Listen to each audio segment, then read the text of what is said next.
আসসালামু আলাইকুম dear viewers, English language হাববিডি থেকে সবাইকে স্বাগত জানাচ্ছি আমার আজকের ভিডিও লেকচারে। আমার আজকের ভিডিও লেকচারটি হচ্ছে ট্রান্সফরমেশন, যেটা হচ্ছে অ্যাফার্মেটিভ টু নেগেটিভ। এটি হচ্ছে এই সংক্রান্ত আমার প্রথম লেকচার।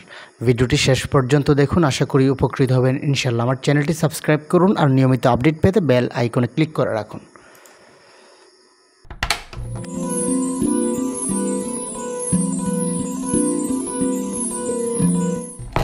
তো শুরুতেই আমরা জানব যে আসলে ট্রান্সফরমেশন কী। ট্রান্সফরমেশন হচ্ছে অর্থের কোনো রকম পরিবর্তন না করে এক প্রকার সেন্টেন্সকে অন্য প্রকার সেন্টেন্সে পরিবর্তন করার প্রক্রিয়া বা কৌশলকে ট্রান্সফরমেশন অফ সেন্টেন্স বলে। অর্থাৎ এক্ষেত্রে সেন্টেন্সের অর্থের কোনো রূপ পরিবর্তন হবে না, শুধু সেন্টেন্সের গঠনগত পরিবর্তন হবে। অর্থাৎ অর্থ ঠিক রেখে শুধু গঠনের পরিবর্তন করার নামই হচ্ছে ট্রান্সফরমেশন। তো আমরা আজকে যেটা বলবো সেটা হচ্ছে affirmative two negative. Rule 1, affirmative সেন্টেন্সে অনলি বা অ্যালোন থাকলে তার নিম্নোক্তভাবে পরিবর্তিত হবে। অর্থাৎ অনলি বা অ্যালোন যদি থাকে কোনো সেন্টেন্সে, এটাকে নেগেটিভ করতে হলে ব্যক্তির ক্ষেত্রে অনলি বা অ্যালোনের পরিবর্তে নান বাট ব্যবহৃত হবে, বস্তুর ক্ষেত্রে নাথিং বাট ব্যবহৃত হবে, এবং সংখ্যার ক্ষেত্রে নট মোর দেন অথবা নট লেস দেন ব্যবহৃত হবে। তো এক্সাম্পলগুলো একটু খেয়াল করুন। তো প্রথমে আছে অ্যাফার্মেটিভে only he can play good cricket. এটাকে আমরা নেগেটিভ করব, যেহেতু অনলি আছে। সো অনলির পরিবর্তে আমাদের নান বাট বা নাথিং বাট অথবা নট মোর দেন অথবা নট লেস দেন এগুলো ব্যবহার করতে হবে। তো এখানে যেহেতু হি আছে, অর্থাৎ ব্যক্তির ক্ষেত্রে only he can play good cricket, so only থাকায় ব্যক্তির ক্ষেত্রে এখানে হবে নান বাট, অর্থাৎ none but he can play good cricket. আরও কিছু এক্সাম্পল দেখুন, যেমন only the science students can apply for the post. তো এখানে সায়েন্স স্টুডেন্ট ব্যক্তি বোঝানো হয়েছে, সুতরাং এর পরিবর্তে নান বাট ব্যবহৃত হবে, none but the science students can apply for the post. তারপর only they can do the work. তো এখানে দে আছে, সুতরাং অনলি এর পরিবর্তে none but they can do the work. তারপর হি ইজ অনলি 4। তো এখানে মূলত বয়স বোঝানো হয়েছে, সংখ্যা বোঝানো হয়েছে, সুতরাং সংখ্যার ক্ষেত্রে আমরা জানি নট মোর দেন অথবা নট লেস দেন ব্যবহৃত হবে। হি ইজ নট মোর দেন 4। তারপর দে হ্যাভ অনলি 2 কার্ডস। তো এখানে সংখ্যা আবার বোঝানো হয়েছে, তো সংখ্যা যখন বোঝায় তখন তার পরিবর্তে নট মোর দেন ব্যবহৃত হয়। So they have not more than 2 cards. তারপর রুল 2, অ্যাফার্মেটিভ সেন্টেন্সে মাস্ট অথবা হ্যাভ টু অথবা হ্যাজ টু থাকলে নেগেটিভ করার সময় এদের পরিবর্তে ক্যান নট বাট অথবা ক্যান নট হেল্প ব্যবহৃত হয়। তবে ক্যান নট হেল্পের পরে ভার্বের সাথে আইএনজি যুক্ত হয়, আর ক্যান নট বাট যদি থাকে তাহলে ভার্বের জাস্ট বেস ফর্ম ব্যবহৃত হবে। যেহেতু এখানে must, have to, has to এগুলো মডালের মতো ব্যবহৃত হয়, আর মাস্ট হচ্ছে মডাল, এগুলোর পরে ভার্বের বেস ফর্ম ব্যবহৃত হয়। তো এগুলোর পরিবর্তে যদি ক্যান নট বাট ব্যবহার করা হয় তাহলে ভার্বের বেস ফর্ম, আর ক্যান নট হেল্প যদি ব্যবহার করা হয়, যেহেতু হেল্প আরেকটা ভার্ব, পরবর্তীতে যেহেতু আরেকটি ভার্ব আসবে, সুতরাং তার সাথে আইএনজি যোগ করতে হবে। যেমন you must yield to your fate. তো এখানে মাস্ট আছে, মাস্ট থাকলে এটা ক্যান নট বাটে পরিবর্তন করতে হবে। So you can not but yield to your fate অথবা you can not help yield to your fate. তারপর we must obey your parents.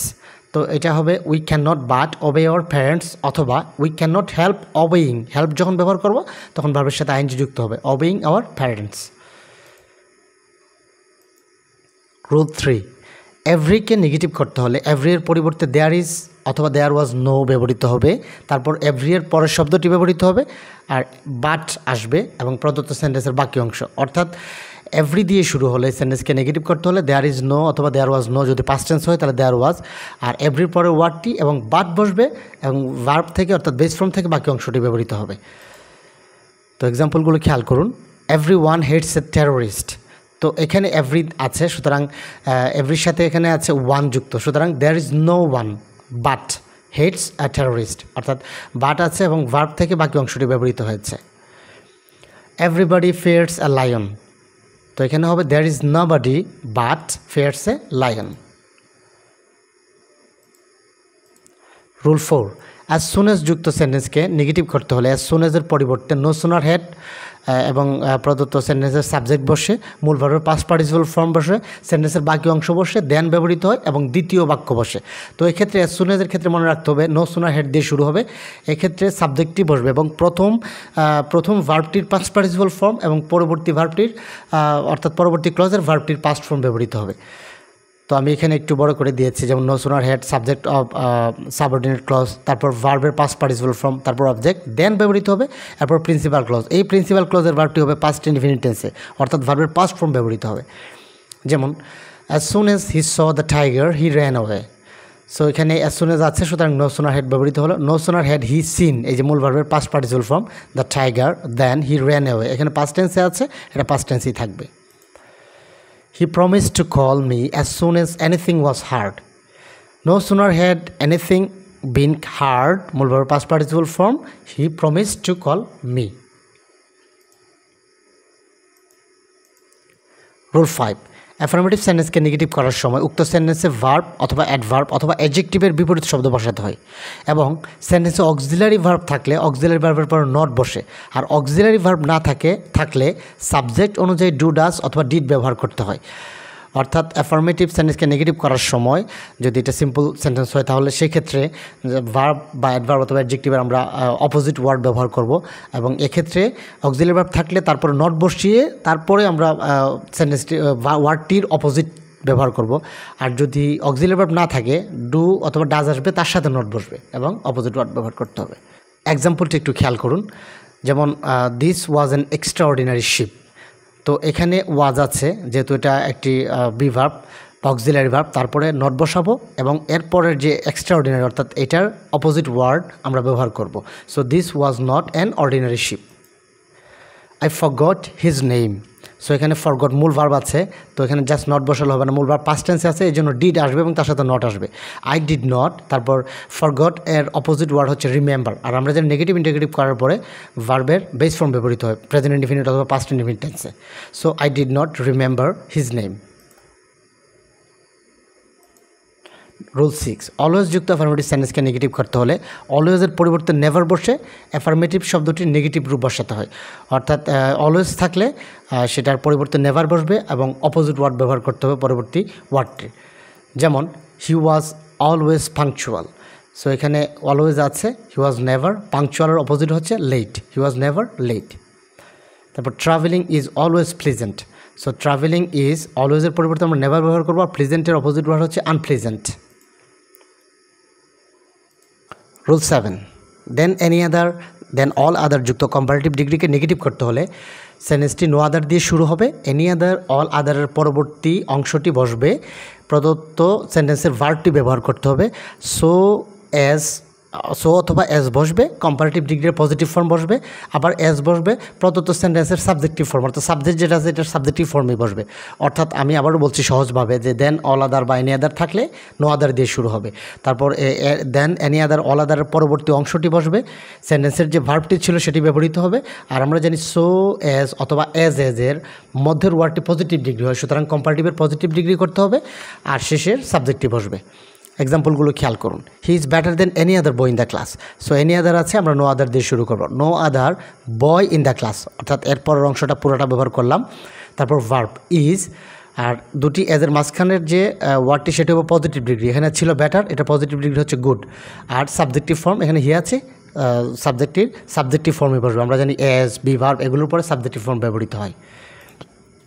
Dhaka is bigger then all other cities in Bangladesh. তো এখানে দেন all আদার আছে, সুতরাং নো আদার দিয়ে শুরু হবে। No other city in Bangladesh is, এই যে ভার্বটি যেটি ছিল সেটি ব্যবহার করলাম, অ্যাজ বিগ অ্যাজ ঢাকা, এখানে পজিটিভ ডিগ্রি ব্যবহার করলাম।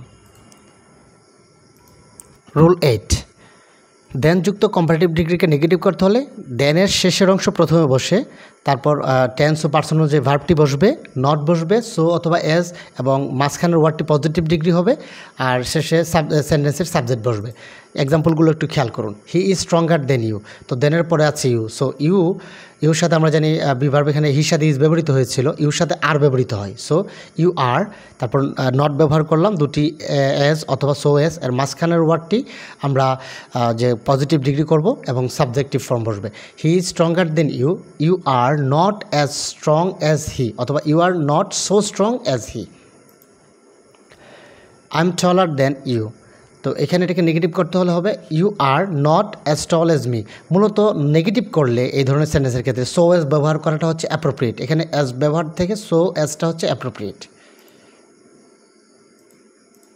রুল 9, সুপারলেটিভ ডিগ্রি যুক্ত অ্যাফার্মেটিভ সেন্টেন্সকে নেগেটিভ করতে হলে সুপারলেটিভ ডিগ্রি যদি থাকে অর্থাৎ বেস্ট যেমন সুপারলেটিভ, তারপর হচ্ছে worst superlative. So no other plus সুপারলেটিভের পরের অংশ ভার্ব বসবে, দুটি এজ অথবা সো এজ আসবে, মাঝখানের ওয়ার্ডটি পজিটিভ ডিগ্রি বসবে, তারপর সাবজেক্ট বসবে। যেমন he is the best batsman in the team. So এখানে সুপারলেটিভ আছে, সুতরাং নো আদার দিয়ে শুরু হবে। No other batsman in the team, ভার্বটি বসবে, তারপর is as good as him. এই যে বেস্টের পজিটিভ ডিগ্রি হচ্ছে good. You are the best boy in the class, এটা হবে no other boy in the class is as good as you. Rule 10, less than যুক্ত সেন্টেন্সকে নেগেটিভ করতে হলে লেসের জায়গায় নট এস বসবে এবং দেনের জায়গায় এস বসবে। অর্থাৎ নট এস এবং শেষে যে দেন থাকবে তার পরিবর্তে আরেকটি এস বসবে, আর মধ্যের ওয়ার্ডটি হবে পজিটিভ ডিগ্রি। যেমন he is less ugly than you said. তো এখানে হবে he is not as ugly as you said. অর্থাৎ লেস আগলি হচ্ছে এটা কম্পারেটিভ ফর্ম, মূলত এটাকে পজিটিভ করতে হলে এটা হবে আগলি, অর্থাৎ লেস বাদ দিলেই হয়ে যায় এটা positive form. You are less good than he said. So এখানে হবে you are not as good as he said. Rule 11, affirmative সেন্টেন্সে টু থাকলে নেগেটিভ করার সময় টু এর পরিবর্তে সো দ্যাট দিয়ে পরিবর্তন করতে হবে। এক্ষেত্রে দ্যাটের পরে টেন্স অনুসারে সাবজেক্ট প্লাস ক্যান নট অথবা কুড নট বসবে। অর্থাৎ প্রেজেন্ট টেন্সে ক্যান নট আর পাস্ট টেন্স হলে কুড নট বসবে। প্রেজেন্ট অথবা ফিউচার টেন্স যদি থাকে তাহলে ক্যান নট, আর পাস্ট টেন্সে কুড নট বসবে। যেমন he is too dishonest to speak the truth.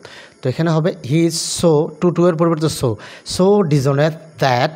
আর আমরা জানি এই ধরনের সেন্টেন্সে he can not speak the truth, present টেন্সে হলে ক্যান নট আর পাস্ট টেন্সে হলে কুড নট ব্যবহৃত হয়। They were too nice to use just as at present. They were so nice that they could not be used just at present. Rule 12, দুটি age অর্থাৎ age যুক্ত affirmative সেন্টেন্সকে negative করতে হলে প্রথমে এজের জায়গায় নট লেস এবং পরে এজের জায়গায় দেন বসবে। যেমন Rina's knowledge in English is as sound as Shobha. তো এখানে আমরা করব Rina's knowledge in English is not, অর্থাৎ এটা অক্সিলারি ভার্ব আছে, তারপর নট বসাবো, is not less sound than Shobha. অর্থাৎ এটাও নেগেটিভ ফর্ম যেহেতু নট আছে এখানে। রুল 13, ফর এভার কিংবা ফর গুড যুক্ত বাক্যগুলোকে নেগেটিভ করতে হলে নেভার এবং ভার্বকে বাক্যের প্রয়োজন অনুযায়ী পরিবর্তন করতে হবে। ফর এভার মানে হচ্ছে চিরতরে, ফর গুড মানে হচ্ছে চিরতরে। তো এই ধরনের সেন্টেন্সকে নেগেটিভ করতে হলে এগুলোর পরিবর্তে নেভার ব্যবহার করতে হবে। যেমন he has left the tuition for good. তো এখানে হবে he will never join the tuition again. অর্থাৎ টেন্স অনুযায়ী এখানে যে সে একেবারে চিরতরের জন্য টিউশনটা ছেড়ে দিয়েছে একেবারের জন্য, তো এটা হচ্ছে যে সে কখনোই টিউশনিতে জয়েন করবে না। সো এটা ছিল প্রেজেন্ট পারফেক্ট টেন্স, আর এটা হবে ফিউচার ইনডিফিনিট, অর্থাৎ সেন্স অনুযায়ী টেন্সটা ব্যবহার করতে হবে এখানে। Rana has given up gambling for ever. Rana will never play gambling again. Rule 14, continuous tense যুক্ত বাক্যগুলোকে নেগেটিভ করতে হলে ইট ইজ নট দ্যাট বসবে এবং বাকি অংশটি বা পরবর্তী অংশটি নেগেটিভ করতে হবে।